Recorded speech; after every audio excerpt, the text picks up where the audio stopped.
मेरी शादी को 2 महीने हो गए थे, लेकिन अभी तक मैं अपने पति को नहीं देखी थी, क्योंकि वे रात को जब कमरे में आते तो लाइट ऑफ कर देते और सुबह मेरे उठने से पहले ही घर से निकल जाते हैं। ये रात जानने के लिए एक दिन अपनी जगह नौकरानी को सुला दिया और खुद कमरे में छिप गई। जब लाइट जलाई तो मेरी चीखें निकल गई, क्योंकि अचानक से आने वाली नींद के झोंकों ने मेरी बंद आंखों को खोलने पर मजबूर कर दिया था। मैं पिछले 3-4 घंटों से अपने कमरे में बैठी अपने पति का इंतजार कर रही थी। अब तो बैठ कर मैं थक चुकी थी। जब यूं ही जमाई लेते हुए घड़ी की तरफ नजर दौड़ाई तो रात के 12 बज रहे थे। मेरे तो होश उड़ गए थे। आज तो मेरी सुहाग रात थी, मेरी पहली रात, जिस रात पति पत्नी एक दूसरे से कई वादे करते हैं और उम्र भर साथ निभाने की कस्में खाते हैं। मैंने अभी तक अपने पति को नहीं देखा था। कुछ हमारे खानदान में रस्में भी थी। शादी से पहले लड़का और लड़की की फोटो भी नहीं दिखाई जाती थी। बस छोटी बहन से सुना था कि मेरा होने वाला पति बड़ा ही प्यारा है। मैं तो खुद ही दिल में सपने बुनने लगी थी। इस रात का इंतजार तो न जाने मुझे कब से था, और मुझे जब जाकर इस कमरे में बिठाया गया तो मैं बहुत डरी सहमी सी थी। मगर 3-4 घंटे बैठने के बाद मुझे नींद आने लगी थी और मेरे सारे सपने और ख्वाहिश भी खत्म हो चुकी थी।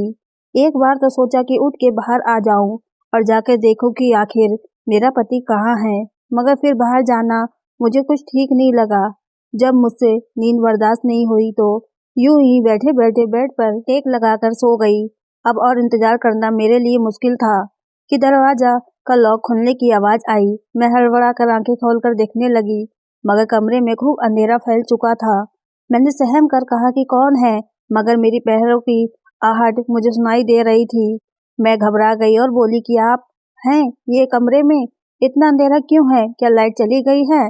मैंने एक ही सांस में कई सवाल कर डाले। तभी गला खंकार कर एक मर्दाना आवाज गूंजी, मैं हूँ आपका पति। इतना सुनते ही मेरे दिल की धड़कन तेज हो गई। हालांकि मैं जानती थी उस वक्त मेरे कमरे में मेरा पति ही आ सकता है। ऐसा लगता था जैसे पति की आवाज सुनकर मेरी सारी थकान वहीं दम तोड़ गई हो। अब मुझे शर्म आ रहा था, मगर एक बात की हैरानगी हुई थी कि आखिर पति ने कमरे में आते ही अंधेरा क्यों कर दिया था। मुझे ये बात थोड़ी अजीब लगी। अगर लाइट चली गई थी तो मोमबत्ती या टॉर्च कमरे में ले आते। पति मेरे सामने आकर बैठ गए और कहने लगे कि माफ कीजिएगा, बाहर दोस्तों से गपशप लगाते हुए वक्त का पता ही नहीं चला। आप तो जानती हैं कि ऐसे मौके पर दोस्त कहाँ जान छोड़ते हैं। आप काफी थक गई होंगी। मुझे लगता है आपको सोना चाहिए। बाकी बातें हम कल कर लेंगे। मेरे पति तो बात करते हुए अटक रहे थे। उनके मुंह से तो हकलाते हुए शब्द भी ठीक से नहीं निकल रहे थे। इसका मतलब ये नहीं था कि उन्हें अटक अटक कर बोलने की आदत है। वो तो ऐसे बात कर रहे थे जैसे मुझसे शर्मा रहे हो। मर्द होकर उनका मुझसे शर्माते हुए बात करना मुझे बहुत परेशान कर रहा था। फिर याद आया कि छोटी बहन ने भी बताया था कि दीदी आपके मंगेतर बड़े शर्मीले किस्म के हैं। मैंने पति से कहा कि आप अपने कमरे में अंधेरा क्यों कर दिया है? क्या आप मुझे देखना नहीं चाहते? जाहिर है एक औरत शादी की रात बस अपने पति के लिए ही तो सजती संवरती है, ताकि उसका पति उसे देखे, उसकी तारीफ करे। मेरी बात सुनकर मेरे पति कुछ देर खामोश रहे और फिर कहने लगे कि मैंने तो आपको जी भर के देख लिया था जब आपको मेरे पास लाकर बिठाया गया। आप बहुत खूबसूरत हैं और हमारे यहाँ एक रस्म है, मुझ पर किसी ने जादू करवाई थी ताकि मेरी शादी ना हो। इसलिए पंडित जी ने बताया कि तुम्हें कुछ दिनों तक रात को अंधेरे में पत्नी के पास जाना है। मुझे ये बात थोड़ा अजीब लगा था, मगर उस वक्त मैंने इस बात को सच मान लिया, क्योंकि पहली ही रात में मैं किसी बहस में नहीं पड़ना चाहती थी। उस रात मैं सोने के लिए लेटी तो मेरा पति पहले ही लेट चुके थे। दिल में एक ख्वाहिश थी कि पति को चेहरा देखूं, आखिर वो मेरे पति हैं। जब वह बारात लेकर हमारे यहाँ आए थे तब भी उनके चेहरे पर सेहरा बंधा हुआ था, जिसमें मुझे उनका चेहरा दिखाई नहीं दिया था। रात गुजर गई। मैंने सोचा कि चलो ये रात भी गुजर जाने दूं, चंद घंटों की तो बात है। सुबह होते ही मैं अपने पति को देखूंगी। मैं पति के बगल में सो गई। जब सुबह मेरी आंख खुली तो मैंने मुस्कुराकर बेड की दूसरी तरफ देखा। मैं चौंक कर उठकर बैठ गई, क्योंकि बेड तो बिल्कुल खाली था। वहां पर तो मेरे पति थे ही नहीं। वॉशरूम भी खुला था। मैं हड़बड़ा कर उठी और बैठी और कमरे से बाहर निकल गई। बाहर आकर देखा तो मेरी सास परेशान सी बैठी थी। मुझे देखकर उनके चेहरे पर फौरन मुस्कुराहट आ गई, मगर उन्होंने कुछ पढ़ते हुए मुझे इशारे से अपने पास आने को कहा। मैं इनके पास चली गई और साथ साथ आसपास अपने पति को भी देख रही थी कि वह कहाँ चले गए हैं। मैं सास के पास गई तो उन्होंने फौरन मुझ पर फूंक मार दी। शायद वो कुछ पढ़ रही थी और वो मेरे लिए ही पढ़ रही थी। जो उन्होंने मुझ पर पढ़कर फूंका था, ये देखकर मुझे पति की बात याद आने लगी।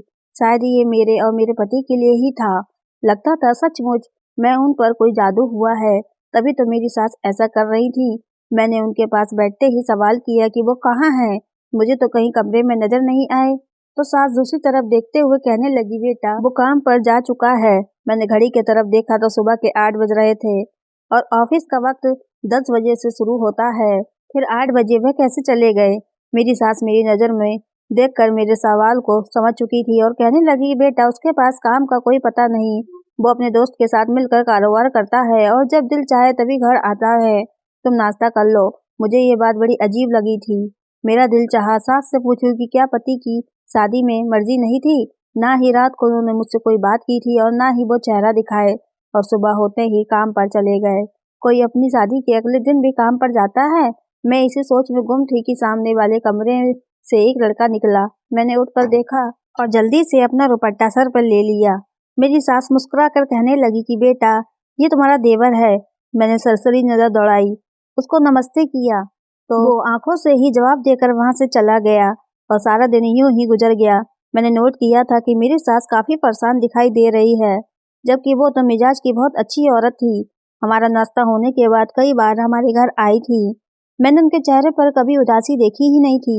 मैं तो बहुत खुश थी कि चलो सास बहू में खूब जमेगी, मगर वो तो मुझसे बात भी किसी ख्यालों में डूबी हुई करती थी। मैं जब बुलाती तो ख्यालों से निकलकर मेरी तरफ देखने लगती। इस घर में मेरे पति, सास के अलावा एक मेरा देवर भी था। हम 4 लोग ही यहाँ पर रहते थे। मैं शाम में अपने पति के आने की राह देख रही थी। बिल्कुल नई नवेली दुल्हन की तरह सज संवर कर बैठी हुई थी, मगर तभी दरवाजे पर दस्तक हुई।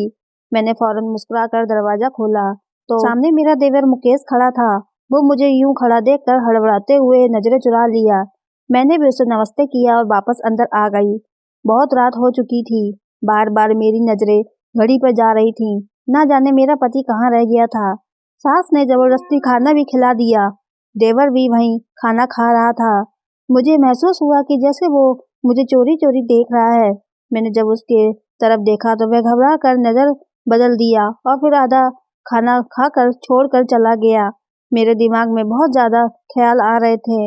मैं यूं ही बैठी सोच रही थी कि आखिर वजह क्या थी। दिल घबराने लगा तो बालकनी में खड़ी होकर रोने लगी। आंखों से आंसू बह रहे थे। शायद मैं उनको पसंद नहीं आई थी। वो मुझसे नफरत करते थे या फिर उनके दिल में और कोई था। मैं अभी यूं ही खड़ी रो रही थी कि तभी कमरे में खूब अंधेरा फैल गया। हल्की रोशनी बालकनी के बल्ब की थी, जिसने मैंने यूं ही जलता हुआ छोड़ दिया और फिर कमरे में चली आई। मेरे पति सुरेश दूसरी तरफ मुंह किए बैठे थे। मैं आज हर बात क्लियर करना चाहती थी, इसलिए बिना कुछ कहे पति के पास जाकर बैठ गई। मेरा कंधा पति के कंधे के साथ लग गया तो वह फौरन मुझसे इतने दूर हुए कि उनका कंधा दोबारा मेरे कंधे के साथ न लगे। मैं सब कुछ जानना चाहती थी कि मेरे पति सुरेश मेरे साथ ऐसा क्यों कर रहे हैं। मैंने एक बार फिर पति की तरफ देखा और डरते डरते पति का हाथ थाम लिया। मेरी हाथ महसूस करते हुए फौरन सुरेश ने अपना हाथ छुड़वाया और उठकर खड़े हुए। दूसरी तरफ मुंह मोड़ कर कहने लगे कि जो भी बात करनी है जल्दी करें। मैं बहुत थका हुआ हूँ, मुझे बहुत नींद आ रही है। पति की बातें मेरी आंखों में आंसू ले आई थी। मैं बोली कि क्या आप किसी और को पसंद करते हैं? अगर ऐसी बात थी तो आपने मुझसे शादी क्यों की? पति फौरन गला खंकार कर बोले कि मैं किसी और को पसंद नहीं करता, बस मेरी एक मजबूरी है। ना ही मैं आपको अपना चेहरा दिखा सकता हूँ और ना ही मेरे पास वक्त है जो आपके पास बैठकर मोहब्बत भरी बातें करूं। मुझे भी गुस्सा आ रहा था। आखिर ये कौन सी मजबूरी थी कि मेरा पति मुझसे दूर भागे और मैं उसके पास आने की कोशिश करती रहूं। उस दिन के बाद कई दिन ऐसे ही गुजर गए और सारी रात मैं इतनी गहरी नींद में सोती कि मेरी आंख फिर सुबह ही जाकर खुलती थी। सारा दिन पति घर से बाहर रहते थे और दूसरी तरफ मुझे न जाने क्यों ऐसा महसूस होने लगा कि जैसे मैं किसी की नजर में हूँ। लेकिन जब मैं इधर उधर देखती तो कोई नजर नहीं आता था। एक बार शाम की चाय बनाकर अपनी सास के कमरे में जाने लगी तो उनकी आवाज सुनकर वहीं रुक गई। वो शायद किसी से फोन पर बात कर रही थी। बार बार वो एक ही शब्द दोहरा रही थी, पता नहीं कौन था। लेकिन मेरी सास उनसे विनती कर रही थी, ना जाने मेरी सास को कौन परेशान कर रहा था। मैंने जब उनके कमरे का दरवाजा खटखटाया और कमरे में दाखिल हुई तो वो फोन बंद करके अपने आंसू पोंछने लगी। मैंने उनके रोने की वजह पूछी तो वो कहने लगी कि उनका भाई है, उनसे नाराज है, कई साल हो गए हैं, उनसे सीधे मुंह बात तक नहीं कर रहा है और ना ही कभी उनसे मिलने आता है। मेरा दिल अपनी सास की बात सुनकर उदास हुआ था, मगर उसके बाद जो सच्चाई मेरे सामने आई, मैं दंग रह गई थी। चंद दिन बाद ही सास की बहन उनसे मिलने आई, मुझसे भी बड़े प्यार से मिली, खाना भी हमारे साथ खाया। मेरा देवर तो खाना खाते ही अपने कमरे में चला गया और जब देवर के ये तेवर मौसी ने देखे तो वो मेरी सास से कहने लगी, तुमने मुकेश का रिश्ता बचपन में ही मेरी बेटी से तय किया था, अब तुम मुझे बताओ कि कब तक मेरी बेटी को बहू बनाकर लाओगी। मेरी सास अपनी बहन को टाल मटोल कर रही थी। मुझे ये महसूस हुआ कि जैसे वो मुकेश की शादी अपनी बहन की छोटी बेटी से नहीं करना चाहती है। अगले दिन मेरी सास अभी सो ही रही थी कि मौसी जाग गई। मैं किचन में अपने लिए नाश्ता बना रही थी, तभी मौसी भी वहां आ गई। मुझसे कहने लगी कि मैं उनके लिए भी नाश्ता बना दूं।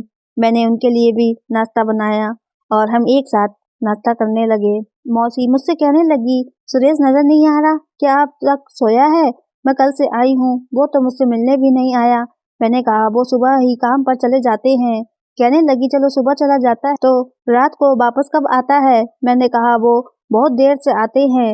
मेरी बात पर मौसी खामोश हो गई थी और फिर चाय पीने लगी। मुझे एकदम से अपनी सास की भाई का ख्याल आया तो मैंने भी जिक्र कर दिया।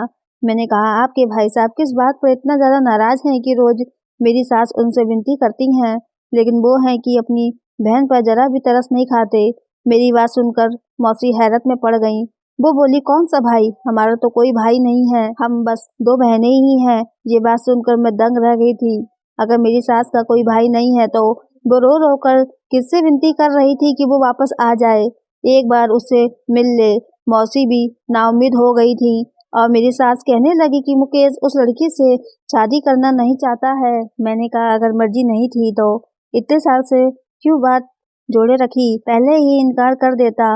मेरी सास कहने लगी कि यही बात मैंने मुकेश से कही है, मैं अपने दोनों बेटों के हाथों बहुत दुखी हो चुकी हूँ, दोनों ही अपनी मर्जी के मालिक हैं। ये कहकर वो रोने लगी और मैं तसल्ली देने लगी। तंग तो मैं भी अपने पति से आ चुकी थी, इसलिए मैंने सोचा कि शायद मैं उनके सामने हूँ, इसलिए उन्हें मेरी ये एहसास नहीं है। क्यों नहीं कुछ दिनों के लिए मैं अपने मैके चली जाती हूँ ताकि उन्हें मेरी कदर हो जाए। इसलिए एक दिन जब दिल बहुत ज्यादा बेचैन हुआ तो अपनी सास से पूछा और चली गई और सोचा अपनी माँ से भी तो जाकर पूछूं कैसे मर्द से मेरी शादी करवाई है जिसने अभी तक अपना चेहरा अपनी पत्नी को नहीं दिखाया। मैं तो जानती ही नहीं थी कि वहां पहुंचकर मुझे कैसा धक्का लगने वाला है। जब मायके के दरवाजे पर पहुंची तो तभी एक कोरियर आया, वो हमारे घर के बाहर था। मैंने उसे बोला, किसका पेपर आया है, और टटोल कर देखने लगी। उस पेपर पर तो मेरा ही नाम लिखा था। जब खोलकर मैंने अंदर मौजूद पेपर पढ़ा तो मेरे पैरों तले से जमीन निकल गई। मैं अपनी मम्मी के घर जाकर अपने कमरे में चली गई। सारा दिमाग सोच समझने की क्षमता सब कुछ खत्म हो चुका था। मेरे साथ कौन सा खेल शादी के नाम पर खेला जा रहा था। पेपर मेरे हाथ में थे, वो देखकर जो हकीकत मुझ पर खुली थी, मेरा चकरा कर रह गई थी। पूरे दिन मैं अपने घर पर ही बैठी रही।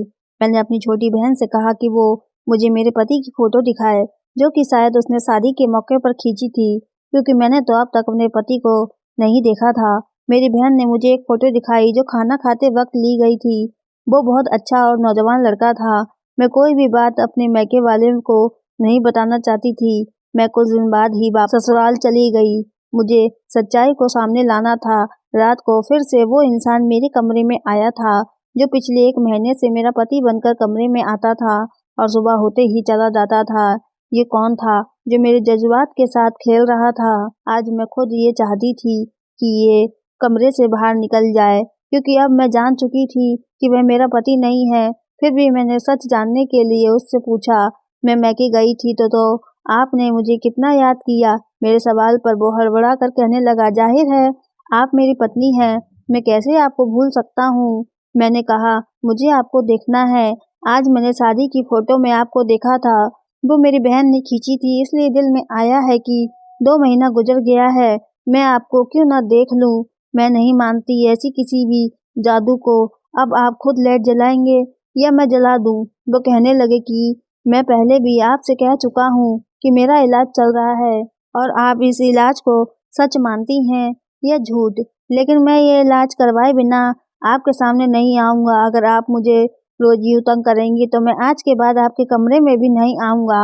और ये कहकर वो कमरे से निकल गए। मैं अगले दिन उनसे कुछ ना बोली और फिर वो फिर से मेरे कमरे में सोने लगे। लेकिन उनके सोते ही मैं सोफे पर जाकर सो जाती थी।